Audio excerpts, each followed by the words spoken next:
Okay, I've started the recording, so if you'd like to go ahead, please begin. Good evening, everyone. I see that we have a lot of participants. My name is Rajiv Batra. Welcome to this meeting, and thank you for taking the time from your busy schedules to attend this meeting. This is our third meeting on this Sabercat Trail project. We met in June, which was just an introduction to the project. Then we met in October, and we received very valuable comments from all of you. And so this is a follow-up meeting because of the suggestions given at that meeting on the design and other issues, and there were a lot of questions. So we thought we should keep you informed on everything, what we've done so far, and share the schedule with you. Some council members may join us. I haven't seen the names yet. The mayor may also join, and as they join, I will introduce them to you. And so let me start with the panelists for today. Next slide, please. So with us today, we have Hans Larsson. He's the Director of Public Works. We also have Jean Suyeshi, who's my co-project manager from the city of Fremont. We have Jody Kettleson. She's with our design team, which is TY Lin International, and she's the environmental manager. She'll be one of the presenters. We also have Mark Ashley. He's the overall project manager from TY Lin. There, he's waving. And Noel Shamble, I'm sorry. I mispronounced his last name. He's the bridge architect with TY Lin. In addition, it's my pleasure to introduce to you other members of city staff, senior members of city staff. We invited them just to answer any questions you may have, and we'll invite them to take the questions within their areas. So I'll start with Suzanne Wolf. She's the Community Services Director. Kim Peterson, I'm sure you've heard the name. She's our police chief. We have Roger Revenstad. He's Parks Planning and Design Manager. Juan Barajas, he's the Park Superintendent. We have also from Police Department, Sergeant Paul McCormick. And then from Fire Department,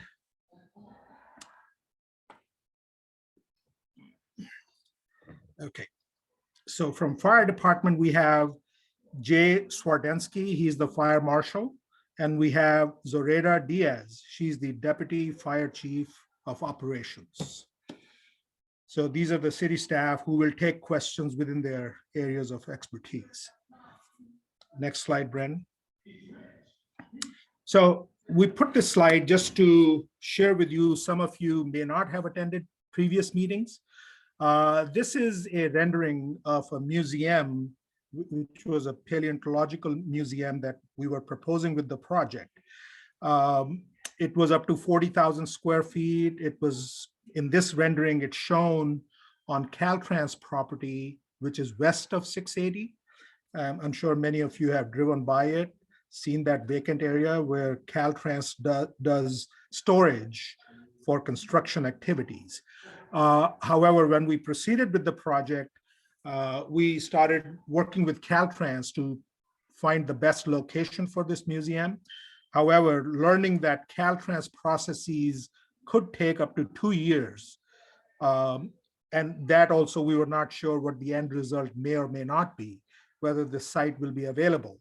So for now, in order to keep the trail project moving forward, we have separated the museum project. So on that, pretty soon in the near future, you'll be seeing like a community survey going out to all the residents.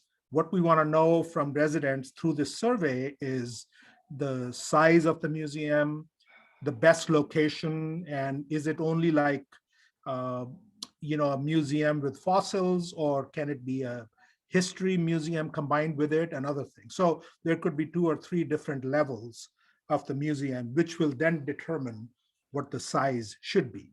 So I just wanted to share with you that this project has, for now, it has been separated from the trail project, but not put on the shelf. City continues to move forward with that project, but you'll see it as a separate project in the near future. Next slide. So just wanted to share what today's agenda is.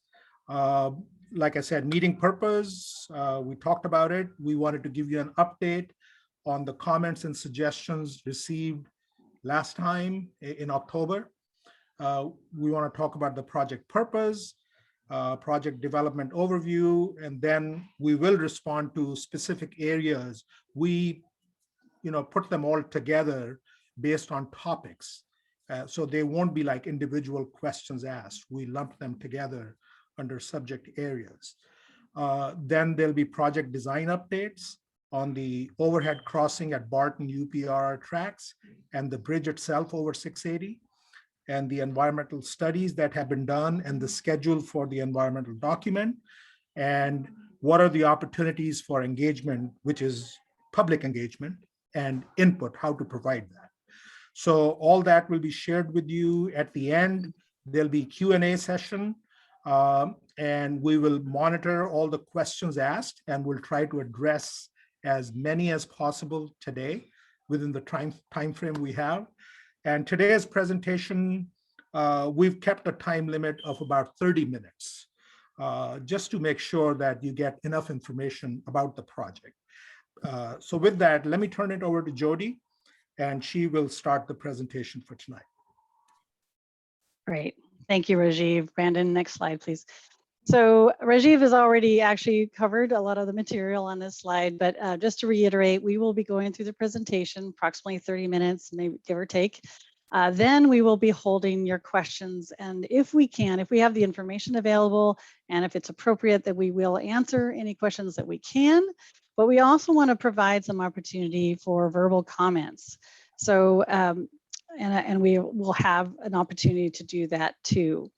Next slide, Brandon. I want to show everybody that there is if you take your cursor and you hover down at the bottom of the page, it'll look similar to this with this black bar that I'm showing on this slide.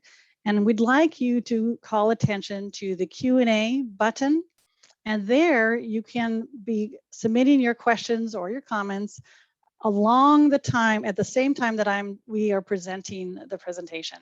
And they will hold all of those comments so that at the end we can respond to them in order in which they've been received.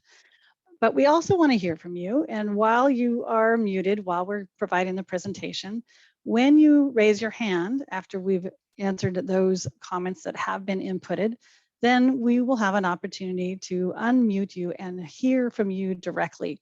And it is important to hear your voice and understand what your concerns are. Please be aware that this whole meeting will be recorded, and the whole entire presentation will be uploaded on the city website for this project. So that website information is there, and you will have it again on the last slide. So don't worry if you have not recorded it yet. So let's start the presentation, shall we? The next slide. And Rajiv also went through this. We are here for you. We want to make sure that the public understands that we have heard the comments that have been presented to us, and we have gathered those and looked at the project and developed the project in response to your comments and input. And we will continue to incorporate the information and the concerns in the supporting studies that will go into the environmental document.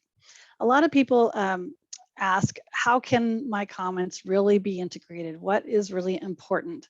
So we provided a little guide here to the right to explain that we would really like to hear what you have in terms of information or thoughts about the project purpose and the objectives. What do you like or dislike? But more importantly, why do you like or dislike some of the concepts? How might this project affect you? Very important, we'd like to understand that, because of course, if we are not aware of how this project might affect you, then we certainly can't avoid and or enhance the project accordingly. And all of this information could be pulled into the environmental document analysis. So if there's anything environmental, like a particular species that you saw on site or some social issues that you're concerned about, please list those. We have heard many of those already, and we hope that this presentation will help address what we've heard from you.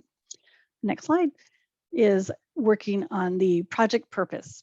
So the purpose of the Sabercat Trail extension is to overcome barriers for non-motorized circulation, including the UPRR and BART rail corridor and the I-680 freeway. This would increase connectivity by providing a direct, convenient, and safe route for bicyclists and pedestrians. As you can see on the bottom of the screen, this bird's eye view shows you the BART, the freeway, and the connection to the Sabercat Historical Park. And this bifurcation, while very valuable because it provides a lot of access opportunities, it also makes it more difficult for pedestrians and bicyclists to work through, to traverse the city itself. Next slide, please. So now we'll go through the project development process. As you can see that we started on the spring and summer of 2020, which was very conveniently aligned with the COVID shelter in place order. And so every one of these public input opportunities have been on this virtual platform of Zoom. And while we apologize for that, it has been valuable to have a recorded record of all of the public input we've had. We started off by gathering existing conditions, gathering broad input about the project and what we wanted to achieve, and developing some conceptual designs. With that public input, we refined the concepts, we worked to avoid and minimize impacts on the environmental resources, and we provided kind of an array, if you will, of project options for the bridge crossings and the route of the trail. And then we are here today to show you what you, how the information that you provided on those concepts have evolved. So we're here a little bit before the environmental document will be released. We intend to release an environmental document this summer. There will be an additional opportunity for you to review the environmental document, which includes a project description as well as the environmental analyses. You have 30 days. And once we have had an opportunity to respond to those comments, the document will be forwarded to the City Council, who either adopts it or decides additional information is needed. If the project is adopted, then it will go into final design the following year. And if funds can be found, the earliest that the construction would possibly begin would be in the spring of 2023. So we hope funds can be found. Next slide. I'm going to provide you with a little context. I'm sure many of you know your area and your neighborhood very well. And this is a plan view, as though I was an airplane looking down on the project site. But as you can see, we're working with constraints and several beautiful opportunities. So on the far left side of the screen, you see the future BART station, the Irvington BART station, which is under construction. You see the UPRR and BART corridor. Along Osgoode Road, you see the future East Bay Greenway. This is a trail that is planned, and our trail is going to incorporate and that valuable connection. But we also have a constraint of the Hayward Fault Zone. This is a fairly large and very well-known fault zone, and so we are very cognizant of how we need to design and position any sort of bridges away from it. We also have the Saber. The dangers of a wild. You need to mute everybody. So we also have the Sabercat and Mammoth Creeks that run from the Sabercat Historical Park across under the freeway and down through the corridor. These resources are very valuable, and we've worked very hard to avoid any sort of environmental impacts on the riparian and natural habitat. But we have one last constraint that we have worked with Caltrans and others to make sure that we can avoid it, and that is the biological mitigation site. That's directly east of the I-680 corridor and right before the park. And this area has been preserved and the habitat has been enhanced. So we're working to avoid that. But things that are not seen on the map are listed to the right. The Irvington, this area is well known for the fossils that were found that have designated literally a period in the prehistoric time of the Irvington period. We have, I've talked to you about the riparian corridor, but also the Native American persons that habitated this area, the Ohlone people, and agriculture and mining heritage that actually literally were on this site, pretty much where the I-680 corridor is, as well as the former quarry was a little bit to the east. So all of this information, oh, and I forgot, the Gallego winery is on the very far north corner of our, far northwest corner of our project area too. All of these really rich resources are valuable resources to the city. And this project ideally will incorporate and highlight those resources. So Mark Ashley, our project manager, will talk through how the design has evolved on top of this project setting. Next slide. Thank you, Jody. Good evening, everybody. Thank you again for being here. You know, if you attended the first meeting and maybe the second meeting, a little of this might be somewhat redundant. So bear with me on that. But for those of you that are new, welcome. And I'm going to just do kind of a brief overview of the project. This is a picture of the cover of what we call the scoping report for the project. It was published in December of 2018, commissioned by the city, just to look into the feasibility of the trail extension, the crossing of 680, the future museum development possibilities and such. And so this really set the stage for getting the project moving in earnest. Next, Brandon. So this is just sort of an overview of the project, kind of a simplified overview of the project, more or less how it stands at you know, in the current stages of our design. And so I'm going to go over some of the features, just starting from the west end, which is to the left, and working my way to the east. The project starts at the sort of dead end turnaround on Blackout Road, just west of the railroad corridor. We'll have sort of an inviting entry plaza there. The path will immediately start rising up to be able to cross over the railroad tracks. That existing site there is sort of a vacant field presently that's fenced off. It's owned by the city. It would have been the right of way for Blackout Road if it had been extended under the railroad tracks back in the day. The city is planning to enhance that with landscaping. You'll see another diagram of that a little later. We actually considered the option of going under the tracks initially for this project, but in coordination with both BART and the UPRR, Union Pacific Railroad, we determined that that was going to be basically a no-go for them, particularly BART, due to safety concerns and possibilities of affecting their operations. So we pivoted at that point and have been focusing since on going over the tracks. So we'll cross over and pick up on the other side where Blackout Road actually continues.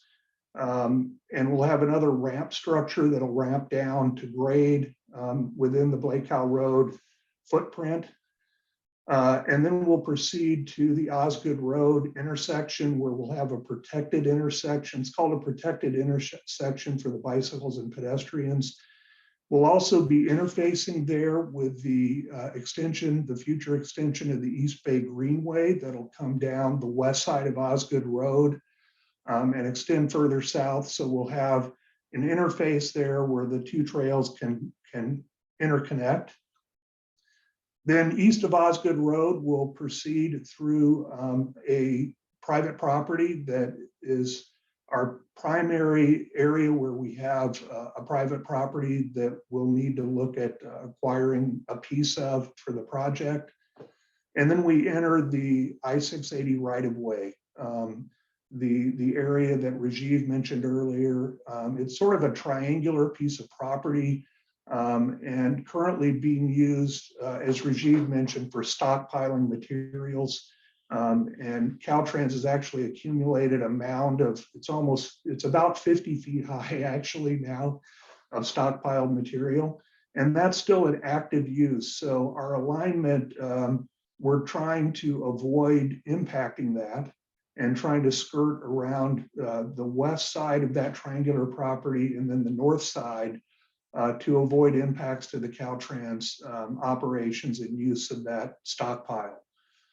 I'll just pause there because we have a planned future North Trail extension, the line shown in kind of hot pink that will cross Sabercat Creek and extend through kind of a green belt area up to the future BART station location and connect to it across Osgoode Road there up near the Washington intersection. That's currently the city is planning for that to be a future phase of the project, but it's being environmentally cleared as part of this project. So then we will proceed over to the I-680 freeway itself, where we'll have a landing for the bicycle and pedestrian overcrossing of the freeway. You know, that we'll talk about the design of that overcrossing a little later. If you were in the last community meeting, we went through a number of alternatives for that, and the city has selected sort of their preferred option. And Noel Shamble will talk about that a little later. So the bridge crosses the I-680 freeway corridor. It spans over and kind of around and over the biological mitigation site that Jody mentioned, which is, you know, a key constraint and part of, you know, our avoidance in terms of the environmental design of the project. And then we touch down with the overcrossing just within Sabercat Park, Historical Park, on the very west end of the park. And we'll have a new at-grade trail then proceeding through the park, kind of in that sinuous alignment and connecting back in with the existing trail where the pavement currently ends on the west end of the existing trail. The little circle you see just above the M in Mammoth is a kind of an enhancement to the trail that the city would like to do that we're calling another interpretive plaza. So it will include signage and maybe seating, kind of a context sensitive design to be educational and inform people about the history of the area, the paleontology of the area that Jody mentioned. That's really important. So that's basically the project in a nutshell. I think, Jody, do you take it from here? Yes, thank you. Yeah, and I did want to pause. I know that Rocky Fernandez, our district director for Senator Wieckowski, is present, and I really want to extend our appreciation for his presence here. I know that Senator Wieckowski has taken this project very seriously and is very excited about it, and he's been really helping find the resources to make this happen. So thank you for your presence. So now the next portion of our project here, we would like, out of our presentation, is to talk about the public input that we've already received. Please go to the next slide. I think many of you are very concerned about connecting this new trail to the existing Sabercat Creek Trail. It's true that the far western portion of the Sabercat Creek Trail is quite a bit older than the portions that are further east. These areas have been narrowed quite a bit, and so we'll talk about the city's plans to address that. We've also heard some really interesting design suggestions for the I-680 crossing and some trail alignment suggestions. We're going to walk through those today. We've done some designs and some analysis of these, and we'd like to share that with you today. Probably the strongest concerns we've received, and I'm seeing already that the questions that you've submitted today have center around the safety and security issues as well as fire. We're going to walk through some of those responses and how the city does already respond to these issues, as well as how we can adapt this design to address those. So the first of those is the suitability of the existing creek trail. And going to the next slide, Mark's going to walk through a little bit of the design considerations as well as showing you the existing condition. Okay, so, you know, probably a lot of you use this really great amenity here in the city. It's a beautiful natural area and great place to go take a little walk on a weekend. And it's also used for, exercise and recreation. So it's a great, park with a great trail running through it. The existing trail, as Jody mentioned, is very narrow in places, and the community has picked up on the concern of increased pedestrian and bicycle use of the trail once the crossing of I-680 is opened up. So we are actually in the process of doing a formal study of improvements to the trail that can be made to address that concern. So let's go to the next slide. This is a diagram for the city's engineering standards for a standard class 1 path, either a foot trail only or a combined bicycle and foot path. It has a paved width of 10 feet. And we normally provide a 2-foot graded shoulder on both sides of that paved area. So our trail, that's the standard that we're designing the whole trail to, and what we would be planning to upgrade the existing trail to. So next slide. So here's another picture of the trail. You can see there is asphalt paving there. But due to sloughing from the slope above, some of the trail is covered up, and maybe the trail just wasn't constructed very wide in the first place. So we're looking currently with this study at the feasibility of doing things to be able to widen it.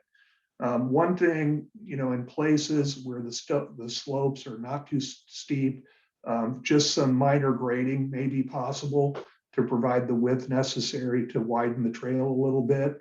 And then in the right side of this slide, you can see some little structures, retaining structures that we're also looking at the feasibility of that, providing some kind of natural looking structures, low structures, maybe on the uphill side or maybe on the downhill side as shown here, or maybe both in certain locations. We do, have the idea of some, traffic calming to a degree. So there, some of the tight curves and stuff, it may be possible to just leave those in place to help slow down bicycles and keep speeds down. There are some trees you can see in the photo on the left, some trees that are very close to the edge of the trail. There's probably going to be a need to remove a few of those trees, and that will need to be mitigated by replanting new trees. And some of these trees that are very close, you can actually see Joyce Bluford, part of Joyce Bluford there in the foreground of this picture. And when we were out taking these photos and touring the trail, Joyce pointed out that a lot of those trees are, heavily stressed because their roots are exposed and they're probably reaching the end of their life anyway. So she thought it would be better to, plant new trees and nurture those a little bit further up on the slope where there's plenty of space, and so they can grow and prosper. Is there more? Let's see. So now we will be discussing the overcrossing alignment suggestions by the Hirsch family. Okay, so I'm going to keep going. This is shows kind of our current engineered alignment as we stand right now. We're in the process of preparing what we call geometric approval drawings, which are part of a project report that is required by Caltrans. And pretty much this you can see, much of this alignment is within the Caltrans right of way. So we are going through the Caltrans project development process step by step. And right now we're at the stage of doing the project report. That's the official name of the document, and it will go hand in hand with the environmental document. So the project report sort of sets the footprint for the project and gives the environmental people the right thing to study for the environmental review. You can see, as I mentioned, how we're skirting around the north and east side of the Caltrans property, spanning the freeway. And then this kind of dark green color on the east side of 680, between 680 and Sabercat Park, is the Caltrans biological mitigation site. And we've designed this alignment in kind of a curvilinear, sort of an S-curve alignment to really minimize any disturbance of that biological mitigation site. We do anticipate needing to construct a temporary construction access road to get from sort of the freeway level up to the park level to construct the west or the east end of the overcrossing structure. But that would be a temporary impact that we would fully restore to the satisfaction of California Department of Fish and Wildlife and the Regional Water Quality Control Board. So that's our current alignment. Now, you know, we are actually very happy that the community members have really, you know, listened to what we're doing. We know there's the concerns about added bicycles through the park, and a couple of community members spent some serious time working out a couple of options that they asked the city to take a look at. So if we go to the next slide, these are actually the diagrams that we received. Maybe a little bit hard for you to see, but the red lines crossing the freeway or the red delineation here are structures. They basically propose two options. I'm here just calling it option 1 on the left and option 2 on the right. I don't know what happened to my label for option 1, but they called that the 500-foot bridge, and then option 2, the 1,150-foot bridge. And, you know, the main idea of both of these concepts is to provide an alternative path for bicycles to take instead of going through the park, to go down and connect to Sabercat Road, and then take an on-street bike route down Sabercat Road and to Pine Street and around to that trailhead, basically to the same point where the Sabercat Creek trailhead meets Pine Street. In black are the pathways that were proposed to make those connections on the option to the left. You can see the black pathways. The option to the right is actually a structural solution with a 3-legged bridge. The town I grew up in, we had one of these. We called it a tridge. So that's what I call this, is the tridge option. It's a pretty novel concept. And so these concepts were well done. They were laid out nicely. It gave us a real good basis to study from. So if we go to the next slide. Hey, Mark, really quickly, I just wanted to announce that we are very privileged to have Senator Wachowski himself present on our meeting. And I just want to thank you very much, Senator, for being present and hearing our presentation. So I'm sorry, Mark, please continue. Thank you. And Senator, later you can raise your hand during Q&A or after Q&A, and if you want to say anything, everybody will be able to hear you. So as I said, the idea of these suggestions for these two options were to take a path shown in red, or to provide a bicycle route on city streets shown in red here. Next slide. And that would be opposed to this route shown in yellow, which is the Sabercat Creek Trail. So, you know, the first thing you'll notice here, and this applies to both options, is the much longer distance required to take Sabercat Road and Pine Street. It's about 65% longer in distance. And there's also some very steep grades on Sabercat Road and on Pine Street, up to 15% gradients, which are very difficult for bicycles. So if we go to the next slide. This is kind of a colorized version of an engineering plan that we developed based on option one. It pretty much does the same thing as option one, but we've taken a hard look at the actual alignment and the geometrics and worked it out.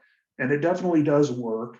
I think the biggest problem with this alignment is that it would have a permanent trail going up into the park. And so you would have a permanent impact to the biological mitigation site that would be very difficult to mitigate because it would be a permanent impact of a dedicated biological mitigation site, which is something that is probably not permittable with the resource agencies that have jurisdiction over that site. Next. We also took a look at option two, also worked out geometrically. And one of the benefits of this one is that it would not have those permanent impacts to the biological mitigation site. The disadvantage is it has a lot more structure than either option one or the current city design. So there would be a lot more expense in terms of the structure cost for this one. So for both of these options, they're good ideas. We took a hard look at it. I think from an engineering standpoint, they can be made to work. We verified that. The bigger issue is that we think it'll be difficult to get cyclists to take the route on the city streets as opposed to going through the park. Like I said, it's a much longer route. It has steep grades. There's a number of traffic intersections that cyclists would have to cross. There's a number of driveways that enter out onto the streets. It could be a hazard for cyclists. So I think, our recommendation, and I think the city agrees, is that we're better off just using the route through the park and working on enhancing that and making it work, because we really think the probability of people really taking the city streets is pretty low. So that's that one. So I'll turn it back to Jody. Yes, thank you very much, Mark. And I do want to emphasize that while we have received these comments and we're going to talk about the safety and security, which is on the next slide, there are other comments that we have responded to via frequently asked questions, and these are posted on the website, and we are continuing to update those and reflect additional inputs. Brandon, please move to the next slide. So just to let you know that if you have provided other comments, there are other subjects that we have answered, but these seem to be the most pressing or the most valuable inputs that we could offer you during this presentation. And so the safety and security comments were quite a few, and we are very concerned about how we can answer and address these for you. While we may not have all the answers now, we believe that there are some ways to make sure and make you feel more comfortable. So for instance, we already talked about pedestrian safety on the existing trail, and the city is committed to looking at increasing the safety of that trail and putting in those calming measures so that the bicycles and the pedestrians can coexist prior to the opening of this trail extension. I do want to make sure that while we as a consultant team are providing some insights on how that widening of that trail might occur, that is not part of this impact, this project, and that's not a part of this impact assessment. That would be a different evaluation. So even though they have committed to upgrading that trail prior to this connection. With regard to crime, homeless encampments, and fire risks, there are a number of strategies that are underway, as well as those that we can look at in the further design development of this trail. For instance, we can use signs to clearly post the limited hours of park use. So therefore, if you're in the park after hours, you really should not be there. There is a theme called crime prevention through environmental design. And this is a way to design such that it is uncomfortable for crime to feel, they might feel more exposed because we're increasing visibility by removing some of the canopy, by trimming up the trees in some areas, or planting very thorny bushes so that you stay on the trail. This would be good to preserve the habitat as well. And just managing those plantings and how that, how the trail is laid out can actually have a lot to do with crime prevention. One other aspect of increasing trail use is you do increase visibility. And so therefore, when you have more persons around, it's less likely for crime to occur than when you're kind of on a more less used site. So there are some benefits to opening and having more accessibility to this trail.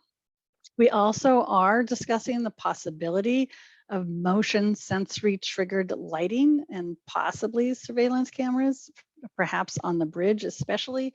And so those, sensory triggered lighting might make it feel uncomfortable for persons to have any inappropriate actions. The homeless encampments, I understand that this is a burdening and larger issue throughout California. And we understand that there are resources building to address this. However, today, we do feel that much of the trail can be designed to discourage settlements, just like I said, on the crime prevention through environmental design. We can design the path so that there are blockages so that shopping carts and such that you're carrying heavy belongings are not easily accessible to the trail. There is already an active effort with the city to redirect the homeless to alternative living options or existing encampments. And so I provided this website so that those, that is available. It's a resource. It's actively being managed and discussed. And there are several encampments already in the city where they are maintaining the refuge and the sanitary conditions. And so we'd like to make sure that those are kept in those areas. Fire risks.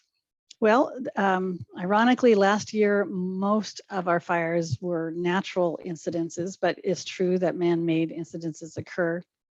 And so we, again, having additional access to these trails will make it easier for emergency services to respond to those situations if there were to occur.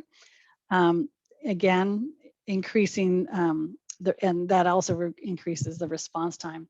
One thing that the city is already doing in park grounds, especially where there's natural grasses that grow, that they have goats grazing to reduce the underbrush and the grasses that reduce the fuel load, so that even if there were a spark, it wouldn't go very far because there's just not the material on the ground. And so these are items that are already being done, but we are continuing to look at these designs so that we can make sure that this trail and the park is a safe and nice, enjoyable places for all residences to enjoy. Okay, so the next, if you could go to the next slide, we will now engage in giving you updates on the designs. We're going to start off with the BART and UPR overhead crossing at Blackout that Mark was explaining. And then we're going to go to the I-680 overcrossing bridge design. So Mark, you'll begin, and then Noel will follow after you, starting with the next slide. And all right. So this is just a diagram of the over by Blackout Road where we're crossing the railroad tracks. This is about as far as we've gotten with our design at this point in time. We will be moving forward once the city does some final reviews with firming up this design and increasing the level of detail of it. So once again, starting on the west end, the left side of the plan view, which is in the upper left there, we're starting at the Blackout turnaround and then immediately going into a looping stacked ramp structure that will be ADA accessible with less than 5% grades going up. We'll also have an option for a stair for people that would rather take the shortcut up the stairs. Then we'll have a full span, clear span structure across the railroad tracks, which was one of the requests of both railroads, to just do something that can be set in place during downtime or during less peak hours of the railroads to avoid impacting their operations. And then on the east side, we come down on a similar looping stack ramp back down to grade on the south side of Blackout Road. The green part there, we're not really implying that that's going to be the green painted area necessarily of the sidewalk. We haven't worked that out yet, but that would be a combined bicycle pedestrian facility going up to Osgoode Road. And then we would have a pedestrian and bicycle trail crossing to get across to Osgoode and then be able to continue on the trail to the east.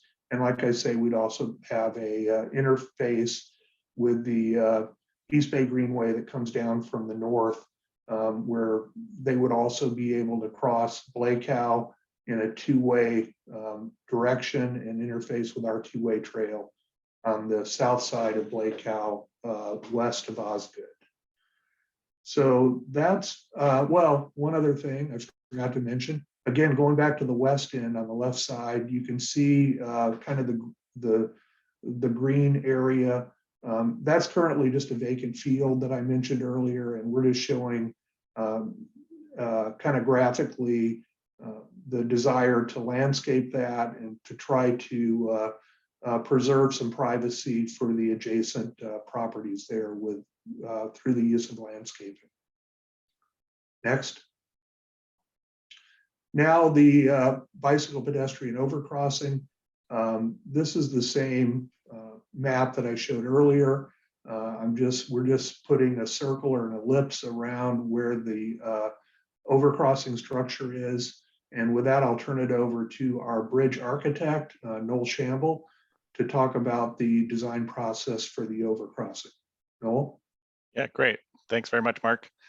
While we have this alignment up, I'll draw your attention to a few features of it that we can keep in mind as we go through looking at the concepts. First and foremost is the really nice, elegant S-curve shape that's drawn out. This is great for me. I feel like experientially, it'll be a nice experience to travel across, but it's also driven primarily by the site constraints on either side of the highway. So on the west side, we're wrapping around the outside of that Caltrans property and hugging up nicely amongst the creek bed there, which is what takes us a little bit further north. And then on the east side, as we cross across, if you recall, there's that embankment area, or sorry, the environmental protection area that we're trying to go down south, where there's sort of a smaller footprint, a little bit of that perimeter of that green area is pinched a little bit tighter. And so that's why we get this nice S-curve alignment. And as we go to the next concepts, you'll kind of keep that in mind. But before we show those concepts, just to kind of take you back a few steps to the last few meetings that we talked about, we started off the process looking at a project theme that could govern the identity of the structure. So we talked a lot about the kind of inherent attributes of the region, of the town specifically.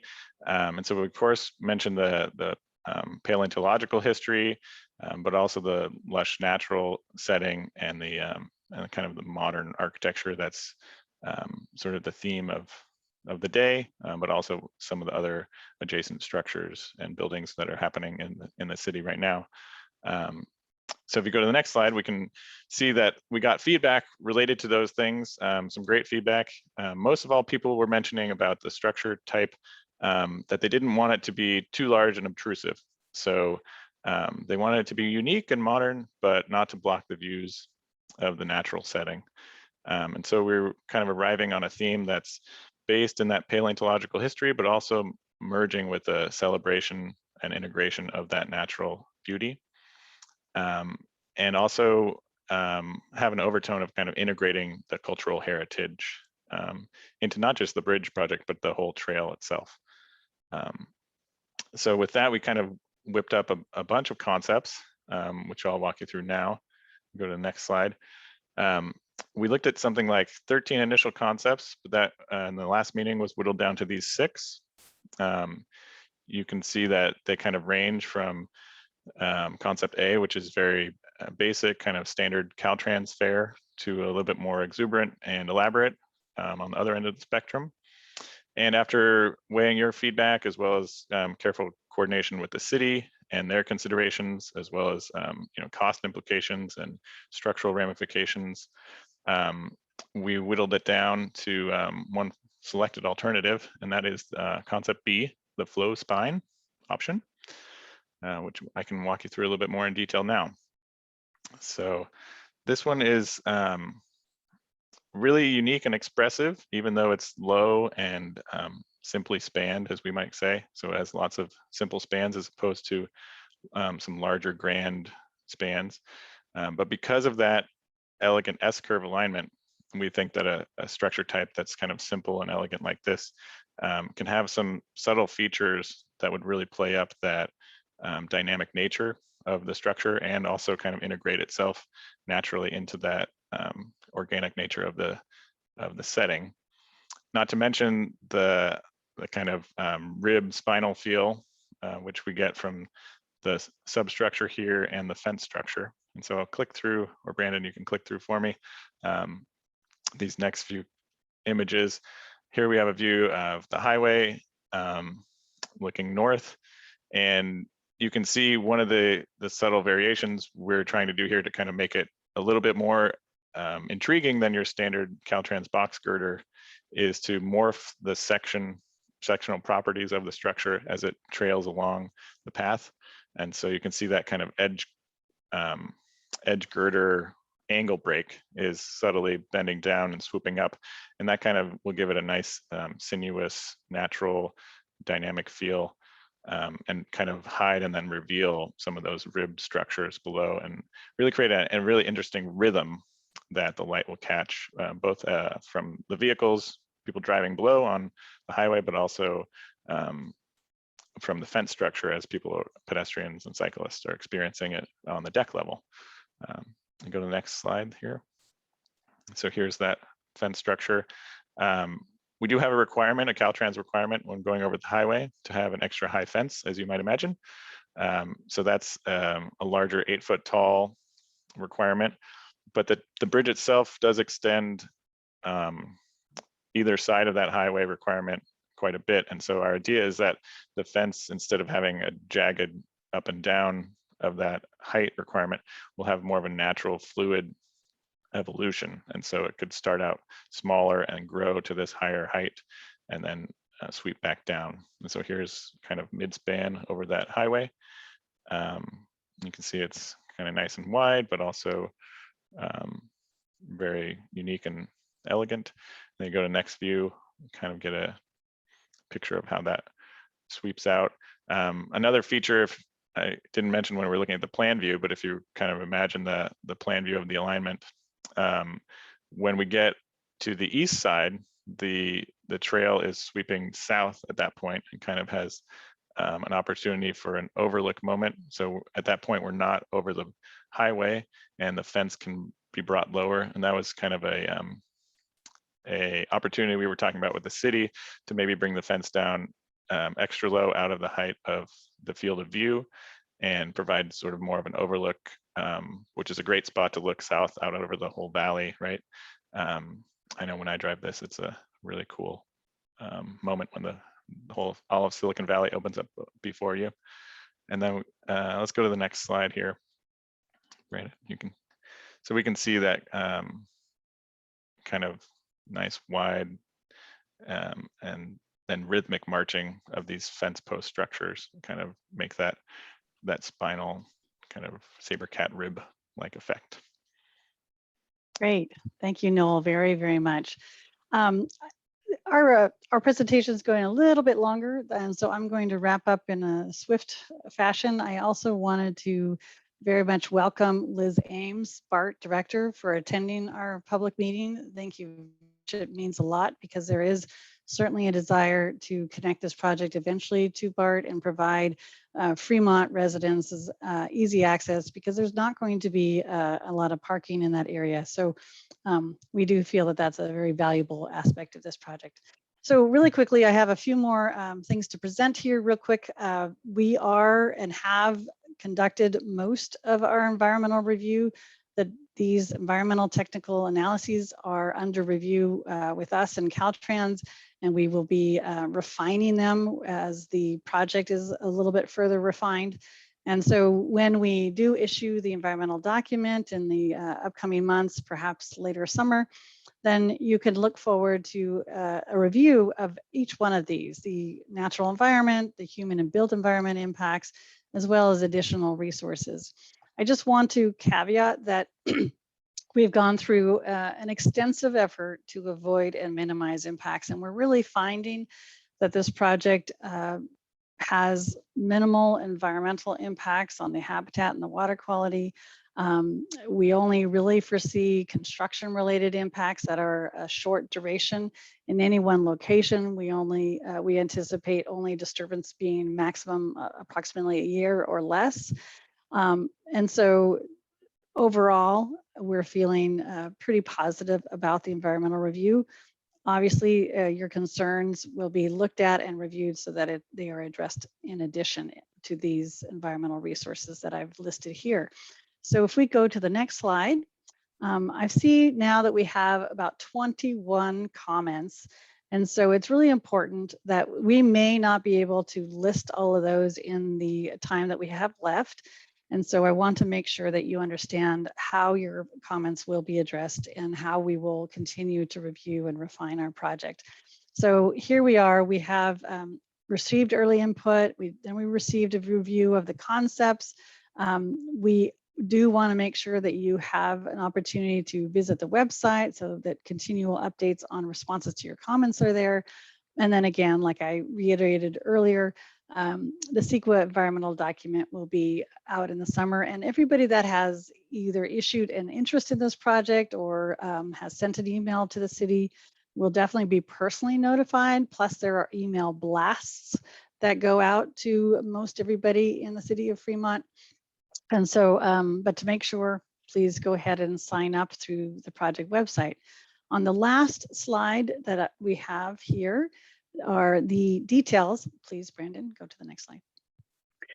Are the details on how you can, again, email the city your comments, how you can review any of the presentation materials, the frequently asked questions, these comments that we are receiving. We provide summaries of the meeting, or you could mail, the post office still works even during COVID, to get your comments through the Public Works Department. So we encourage you to continue adding your comments to the chat. We will go to the chat now and try to list your comments. My feeling is I was going to ask Eva Chang, our Deputy Project Manager, to review these. And what I think I'm going to do, because there are so many, and I'm hoping that this time we have an opportunity to have verbal comments, because I think it's important for people to feel heard. So what I'm going to do is I'm going to summarize the comments that I've seen so far. If there is a question that we can answer, we're going to take a moment to provide that answer. If not, I'm going to continue to try to save time so that we can allow you to raise your hand. Again, the icon's on the bottom of the Zoom screen there with a little raised hand, and then we can receive your comments verbally. So people have been listing, Ryan listed the concern for fires and the homeless encampments, which we have discussed already in this presentation and will continue to review. We have May, who is concerned about the safety of the neighborhoods and how this will connect persons that maybe don't belong in your neighborhood. And again, the homeless issue was mentioned by May. Liz Ames from BART has talked about enhancing and protecting the bicycle access to navigate the large Washington and Osgoode intersection. And that's true that these larger intersections with large arterials are difficult for bicycles to maneuver. And that's exactly why Osgoode Road is planned to have the Greenway Trail off of the roadways so that up and north-south access to BART will be safe. That is a separate project. And so this project won't be addressing those larger intersections, but that's a good comment, and the city is of course present and listening to this. Maeve also expressed an interest in, I would like to know how many people have expressed interest in building the bridge across I-680 so that they could take BART commute with downtown access for the ridership.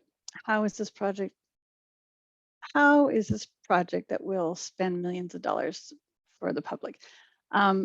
So this project origins are really from the Parks and Bicycle and Pedestrian Master Plan, and the BART access is ancillary to this, although that is another feature. Let's see here. If the purpose of the bridge is to provide bicycles a way to get to Ohlone College, has the amount of bicycles gone up to Ohlone College has been studied. Again, that's not the primary focus. It is an attribute that there will be enhanced access going east-west throughout the town, but just as much recreational value as an opportunity to access these resources. All of those are very interesting. May there be a subsequent project to enhance Sabercat and Mammoth Creeks by pairing corridors. There have already been enhancement opportunities to the habitat along, most specifically the Sabercat Creek. Those have not been done as part of this project, and you are right, they were part of the I-680 and other grant opportunities that have occurred. Certainly, if we do have impacts, like Mark was saying, that there were trees that were that may have to be impacted, then those are also opportunities where we might want to mitigate on site. And certainly the habitat that's there is the piece that we would like to preserve and encourage and enhance. Sean is worried about the fires. And this is, you're right, it's a very serious concern. We do have our city manager here, Hans, might like an opportunity to speak to fires. The concern here is how are we planning to focus on increasing fire safety precautions or ensuring that people do not remain in the Sabercat Creek Trail area after hours, especially with the focus on the fire concerns. We did mention some of the preventative measures in this presentation. Hans, is there something you might like to add or enhance to our response currently? Yeah, Jody, thank you. Let me just yeah. maybe speak a little bit to some of the questions that have been raised. I'm just going to touch on two. And first, let me thank everybody for coming out tonight. We really appreciate hearing your input and concerns. And I'm pleased, we have a robust team of staff from our Community Services Department, which manages our Park and Recreation program, our Police Department and Fire Department. And it's great for them to be participating and hearing the concerns. And really the intention here is, what we are doing with the environmental document is a disclosure document for our policymakers, the City Council, to weigh the pros and cons of this project. And I think the major benefit that we're trying to achieve here is opening up more recreation and transportation opportunities to the community. The Sabercat Trail corridor is a fantastic amenity for the Fremont community, just its natural beauty, the history, and the intents of our park and trail and bicycle and walking master plans is to be able to open up this resource and connect it to more destinations in Fremont. So that's what we're trying to accomplish. It's not just the Ohlone College, it's not just the BART station. And I think as we've seen during the times of COVID, that people really value the assets that we have for outdoor recreation and trails.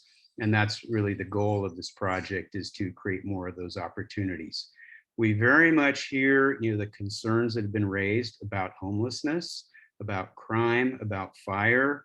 And I think we recognize that advancing this project in these times where we've never experienced so much homelessness in our city, in our region, and the state, and we're also dealing, with the concerns about drought. And so, we very much acknowledge the concerns of those topics. There is a overall city program to try to address those, and we're pleased that more resources are being brought to bear, particularly on the topic of homelessness. And we're working actively, to try to address that issue on a citywide basis. And I'd have to tell you, as a disclosure issue, with the level of homelessness and opening up new trail corridors, we do feel that that is a real and valid concern, about this project. And, we want to hear your concerns, include that as part of the documentation. And we will, from a project perspective, work as a team to try to address those as the best way we can. But ultimately, this is about, disclosing, the benefits and the impacts, and then, having a policy decision made. Clearly, the project, in the best case, if it moves forward, it'll take a couple of years to design it. It'll take a couple of years to build it. And so we're not looking at anything opening here the earliest for 4 years from now, and maybe later, depending on funding availability. And so, we're hopeful that, the context, that we're experiencing with the crisis of homelessness and issues associated with fires are not something, that will be, our reality for a long period of time. And we're working hard to try to address it. So again, just provide that as sort of a general overview. I know we do sort of want to hear from some of you directly. And so I just want to acknowledge that we've received the comments that are in the Q&A. We'll continue to work to address those as part of our frequently asked questions and Q&A, and incorporate that into, the documentation that we provide to the City Council, once we conclude with the environmental process. So I'll wrap up there, and I think, I will, if there are members from our parks staff, police, or fire, if they feel like there's anything in particular they want to add to what I just mentioned, I invite them to. But again, I think we're mostly here to listen to your input here tonight. Thank you. Thank you very much, Hans. And I did want to provide a small opportunity if Senator Wojciechowski is still present.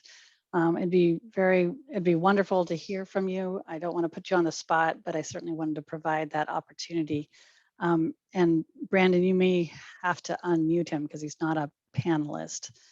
If you could find that, maybe raising your hand provides us a trigger to unmuting you and providing access to verbally talk. I've enabled him to speak. Okay. Senator? So if he can unmute, it looks like he's muted. Don't want to overly put him on the spot. Okay. That's okay. I will just continue, and if he does interrupt me, then I will stop right away. But Jody, oh, this is there he is. Rajiv. Maybe in the meantime, we didn't get to welcome him from city side also when he joined in.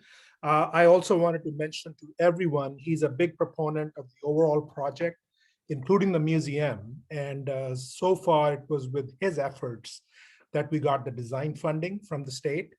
And then he continues to work on getting the museum project implemented as well. I just wanted to acknowledge that. Thank you. People can begin to raise their hand and we will start to call on you. If I don't see anybody raising their hand, then I will continue to go through the comments. But I did want to provide this opportunity because last time we ran out of time for verbal comments. So as you raise your hand, Brandon will notify me and we will let you speak. But there were a few additional comments here. I mentioned the possibility of sensory lighting. Those would be focused on the trail itself with downward shed lighting. And so there was a concern about this impacting wildlife. And again, our emphasis is to stay away from the riparian areas where the habitat is the best for the natural resource, the natural wildlife species that pass through these corridors. And so we feel that we are, if lighting were to be enacted, that would be a concern, and we could avoid wildlife impacts. However, there are some areas that would be really advisable. There was a concern by one person about the Blackout entrance, Christie, and how measures there to reduce crime. Again, lighting, cameras, sometimes those elements additionally making it inhospitable to hang out in the area. Those are all, again, crime prevention through environmental design measures that can be taken and considered in the design. Somebody asked about the cost of the project. That was Ryan Garcia. And I wonder if I can ask Mark, I don't remember the cost. And if you could also address Aaron Vaca's question about where funding might be available for a project like this. So Mark, if you could unmute and address those Yeah, I think points. actually maybe Hans, do you want to cover that one, is particularly the one about the sources of funding?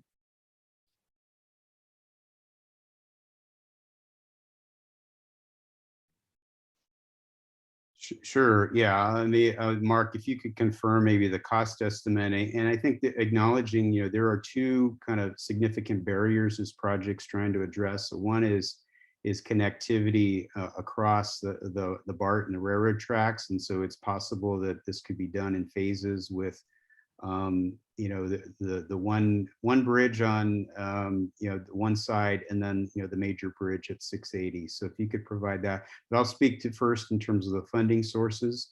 We in kind of the current times are fortunate that there are more resources being available for infrastructure, active discussions at both the state and the federal level.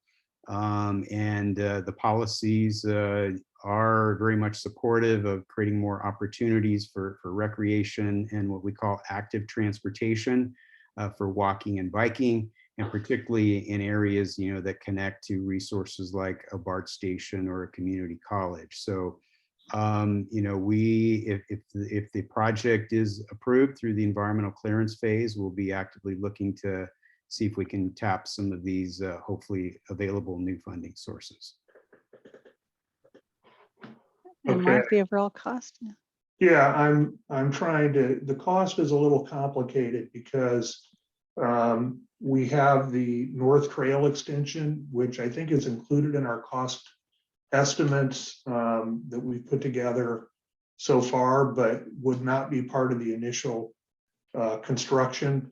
And I think including that part of it, we're in the range of 35 to 40 million for the entire project. And there is the opportunity to phase this project, right? So perhaps portions of the trail could be built, or maybe one overcrossing and the other separate. Right, Rajiv, did you want to add? It looked like you were engaging on that comment. No? Okay. Okay, and then there is a concern at the Blackout area by Christie that people are already cutting the fence to access into the, through the rail corridor. And so how would that area be, would it be considered to be closed after dusk or not? Like, would there be kind of, in essence, a gating consideration? To date, that hasn't been discussed, but I don't know if the city would be interested in something of that nature at Blackout.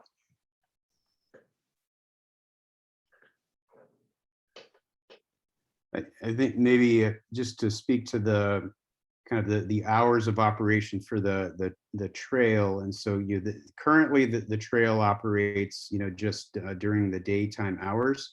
And the proposal from the project is to maintain that. So it wouldn't be open at night. We're not adding lighting to the trail corridor, and that's part of, in order to preserve the, the kind of the natural environment of the area.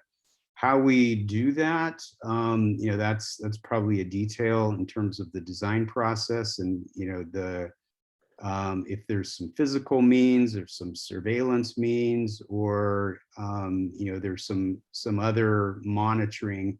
We currently do not have, you know, park ranger program for this trail. This is not an area that our police department would be providing, you know, any kind of patrol services for. So, you know, that could be possible in the future, but that's a separate, you know, discussion with the city council as part of the budget process. So I think, you know, the intent is, you know, for the most part, I think a lot of the trail corridors that are only open, you know, they're closed at night, you know, it's, you know, generally, I mean, most people comply with the rules that are there. But again, I think, you know, it's a valid question of, you know, whether people come in there and how we manage that. So, you know, we'll take that sort of as a comment or concern, you know, that we include as part of the overall analysis of the project. Thank you. Okay, thank you. I have seen that people are also putting comments in the chat.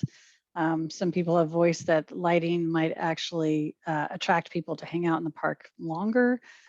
So that's a comment. Mark Hirsch is saying that we really need an actual public hearing on this. There's too many issues to deal with in this informal way. I assure you that every one of the written comments are carefully recorded and are part of the record as part, and we are working very hard to deal with each of these issues and address them.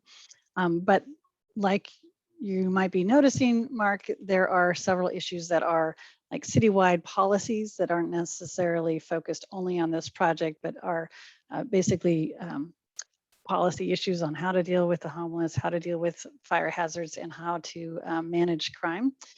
I also wanted to point out that Liz Ames from BART does really encourage that there are some traffic calming when it comes to bikes because of the conflict between heavy bikes and pedestrians. And so the class 1 facility along Osgoode, as well as a facility like this, does enhance safety because they are separated from cars. Cars are obviously a much larger impact for pedestrians and bicycles. Let's see here. I want to make sure I'm. Judy, we've got about 3 people with their hand raised if you want to. Oh, great. So I don't get to see that. Yes, please. Already on that point, this is Rajiv. You may also want to mention, you know, Mark's comment about public hearing, that when the environmental document goes to the council for their consideration, you know. Absolutely. Absolutely. The city council will hear this in a public forum. And so there is certainly an opportunity for a public comment at that time as well. Yes, Brandon, thank you for notifying because I couldn't see that. Okay, so I'm going to go ahead and allow Ryan Garcia to speak. Great. So looks like you are live. Go ahead. Hi there. My name's Ryan Garcia. I live in one of the neighborhoods above the Sabercat Creek up in the Antelope Hills neighborhood. I've been posting a lot of comments. First off, I'd like to thank everybody on here. The presentation has been very clear and concise, and I do feel that my concerns have been talked about. I'm not sure addressed completely, not that at this time that is possible. Just want to reiterate, I know we have some representation from the fire department.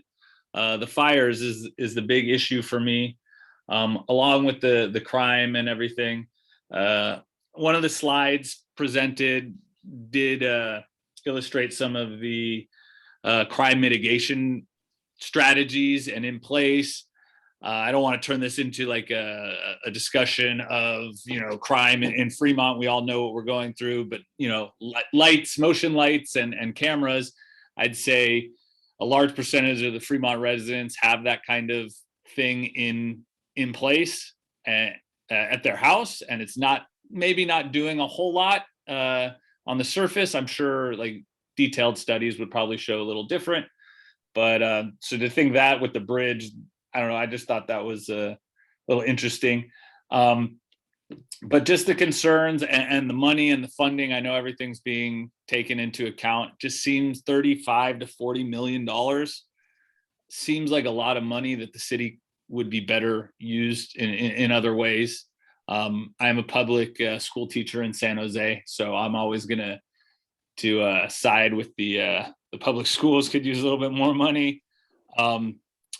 But that's what I'm feeling. I just wanted to say thank you again to the whole project manager team.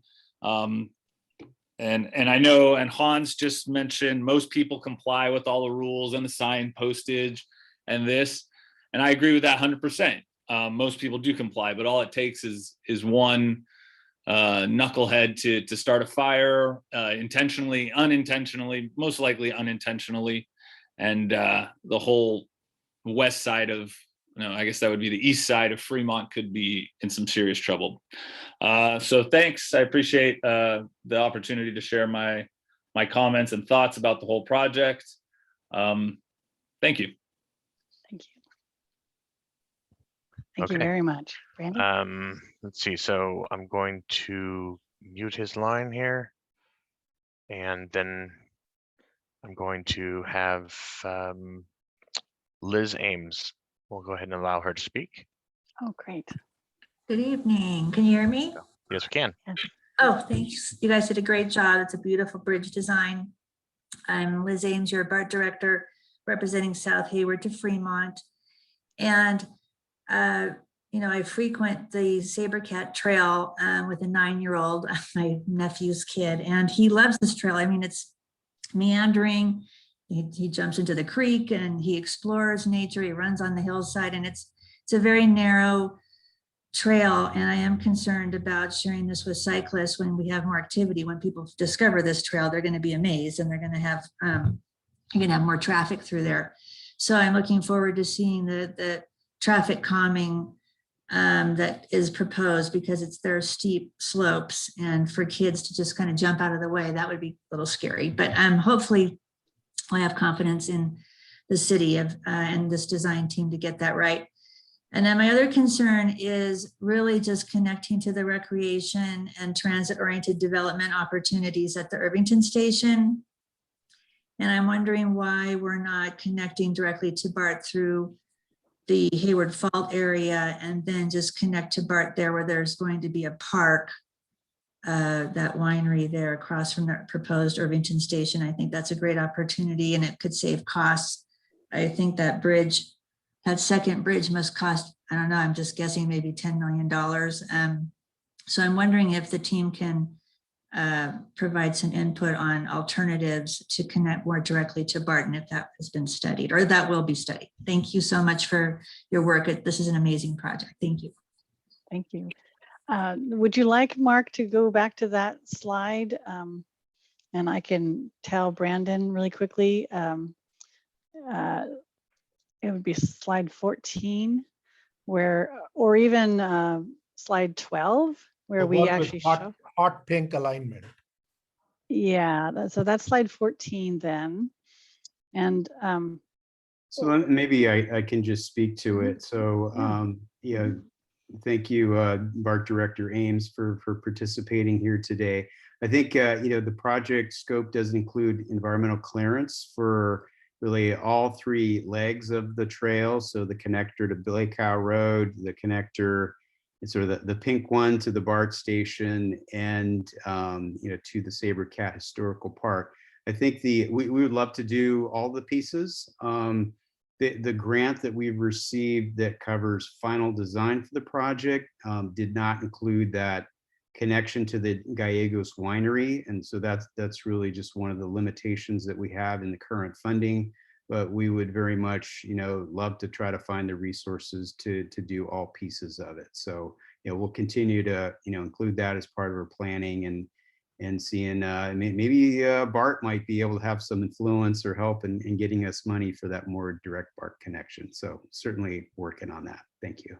And then if I can add, I know that the East Bay Greenway is out there a ways, but that's also if for some reason that funding isn't available for that pink alignment going north, Osgoode Road has that East Bay Greenway. We've provided a protected intersection that will align with the plans for the East Bay Greenway on Osgoode. And so ideally, one way or the other, these protected environments so that pedestrians and bicyclists feel safe to access BART. There was another similar comment about having a trailhead at either of these endpoints. And I just wanted to underscore that there is no parking provided as part of this trail. And so these are primarily for the use of bikes and peds that are on their bike or walking in the area. So they're not perceived as trailheads, and because there won't be any parking available. So I'm sorry, Brandon, you had one more hand up? Yes, so there's one more. Christy, I'll go ahead and turn on Christy. for her to speak. Welcome, Christy. Looks like you're, Hello? oh, there you go. Yep, we can hear you. Okay, thank you for taking my question. So will the overcrossing at Osgoode and Blackout open up the possibility for a second navigation center to be located at the Osgoode location? The navigation center was originally set to be at 2 locations, only one has been built at the City Hall location. Osgoode would disqualify due to the lack of access to stores and transit by the occupants. This overcrossing will give them the access to stores and transit. And as you mentioned earlier, if we're not gonna lock it during the park off hours or keep people from going, using it all hours of the night, that's just one I think we should look at. Is that a possibility? Thank you. Hands. Yeah, let me try to answer that. Thank you, Christy, for those comments. So, you know, the idea of being able to kind of physically close access to Sabercat, you know, Historic Park from the bridge, you know, the fact that it's probably easier to physically create something there because you can actually close the bridge as opposed to, well, easier than doing that than, you know, closing a trail where, you know, there's other ways that you can get around. So that's definitely something that we'll take a closer look at. Regarding the Housing Navigation Center, so Fremont, you know, has built one. There are no plans to build a second one. We considered 2 alternatives. So maybe that's what you heard, that, you know, we were considering 2 options. The city is continuing to move forward with a number of other strategies to assist our homeless population. And they're largely focused on building more affordable housing, building more actually permanent housing for homeless persons, which, you know, generally would be located, you know, more in the kind of the urban parts of Fremont. And then just last night, the city council had a robust discussion about creating safe parking locations. About half of the homeless population in Fremont live in their vehicles. And there's an idea to create, what was approved last night was essentially the ability for private property owners to allow homeless persons to park their vehicles on their site, say, for example, a large church or a nonprofit organization. So they did approve the ability for that to occur. There are other programs being looked at as creating a city managed safe parking site. And so just to come back to your question about another housing navigation center, that's not something that city's currently pursuing, but there are a lot of other options that we're looking at to help address the issue. And we certainly invite folks to participate in that important issue. There's information on our website, and the city council has, you know, identified the homelessness crisis as among its top priorities. And so there's a, you know, major effort being done, you know, to try to, you know, significantly reduce and manage that issue. So thanks for bringing that up. Great. So we are at the top of the hour and a few minutes after, and I'm seeing comments still coming in. I want to ask Brandon to go to that last page where we were at so that I can make sure that everybody receives the link as well as the email address so that you can continue to provide comments. This has been very valuable for all of the team members to hear your comments and read. We will do our best to grab the comments from the chat as well as from the Q&A. The Q&A does download the comments, and so we will try to copy those for the chat, but the chat is usually a more informal setting, so I hope we gather all those comments. So in case you're worried that your comment in the chat won't be recorded, please take down this email address, sabercatproject@fremont.gov. And we hope to have this entire presentation posted on the website at the project site, on the Fremont website in their project folder.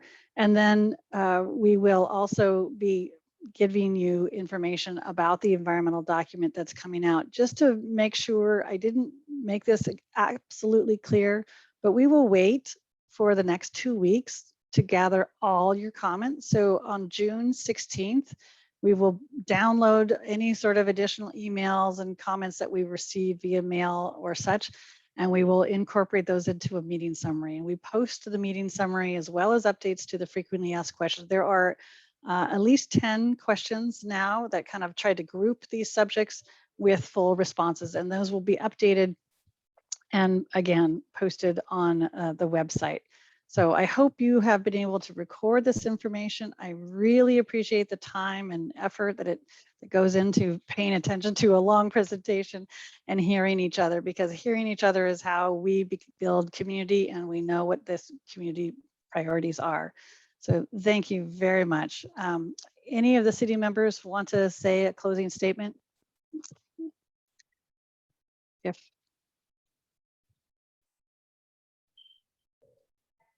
No, on behalf of the city staff, I just want to thank everyone who participated. I mean, it's a very important project for everyone. We want to make it very usable, safe, and valuable. I know people are asking about funding, etc. That's down the road. Our goal at this point is, as Hans mentioned, we have design funding. We want to get it to a ready state because there's discussions at state and federal level. I'm sure you've heard of that too. Infrastructure, whatever the federal government does for infrastructure, wherever they land. So at this point, there's no plan to tax city residents. I saw a comment. Somebody was doing the math, 40 million divided by the city population. At this point, there's no such plan. We are targeting this project for state or federal funding for construction. So once again, thank you. And I just want to reiterate what Jody said. All these comments are recorded. I know we couldn't get to each and every one. And in the very near future, we will have on the website frequently asked questions and answers developed to this in the next week or so. So thank you all once again. Thank you, and good night. This will be the end of our recording. Good night.